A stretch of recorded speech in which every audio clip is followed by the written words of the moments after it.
હમણાં વચ્ચે એક ન્યૂઝ આવ્યા હતા, તમને ખબર છે? યુકેમાં, લંડનમાં અને બીજું એક કઈ કોઈ તો જગ્યા હતી, લિસિસ્ટર સિટી જો બીજી જે બી છે, એમાં એમને બોર્ડ માર્યા હતા કે પાન મસાલા ખાઈને થૂકવું નહીં તો 120 યુરોનો દંડ થશે, 120 પાઉન્ડનો કે જે બી એમાં છે. એમને ગુજરાતીમાં માર્યું હતું. એમને ખબર પડી ગઈ કે આ રાજકોટ અને મેહોણાવાળા જે છે એરા અહીંયા હખણા નહીં જપી રહ્યા. પ્રોબ્લેમ એ નતો કે આમને બોર્ડ માર્યું હતું, આમને ઇન્સ્ટાગ્રામ પર આરી રીલ નાખી તો એક જણાએ કોમેન્ટ કર્યું હતું કે મહિનાના પાસના કેટલા. થોડા ટાઈમ પહેલા રાજકોટમાં પેલા ચાઇના વાળા લોકો ગયા હતા, બે એ લોકો માવો ખવડાવી દીધો. પેલા ચાઇનીઝ લોકોની આંખો પૂરી ખુલી ગઈ, માવો ખાતો આખી આંખો દેખાય.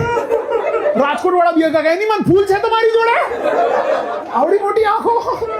આમ શ્યોર તમે 10 વર્ષ પછી જશો તો શાંઘાઈની બુલેટ ટ્રેનની બહાર તમને લાલ છીટા દેખાશે, કારણ કે વચ્ચે એનો જે ડ્રાઈવર છે ને દરવાજો ખોલીને થૂકતો હશે.